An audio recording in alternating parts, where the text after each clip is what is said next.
The storm was passing fine.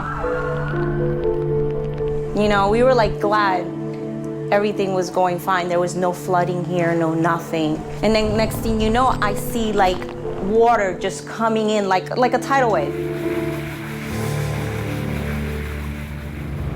We're here to respond to the flooding from the dike that overflowed. It hit 3 different towns. So we're here at the church now trying to find out exactly what the needs are. We have volunteers that are going out, and we're trying to just minister to the homeowners and write up work orders. It must have been like a good 3 feet of water in here. And I was crying. All I kept doing is asking God to have mercy. To me, I put on Facebook that God's sending saints our way. Because a lot of people are lending us cars, bringing in food, helping us clean up. And that's a blessing in itself.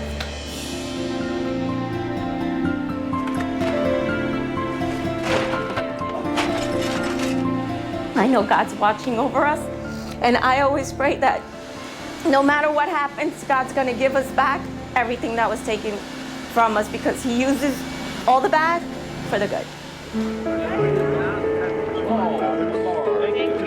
The opportunity to come alongside of an experienced relief agency that knows how to get in, knows how to do something that can really make a difference. This is a great opportunity to show the community what can be done in Jesus' name. Samaritan's Purse helped my family out years ago, and I know the kind of work that they do, and we're here to basically help out like they helped us out years ago. And that's how I got saved years ago, through Samaritan's Purse. Well, I believe it's better to give than to receive, and you know, this is a great way to give. Come out and you know, just let other people see what you can do to help others.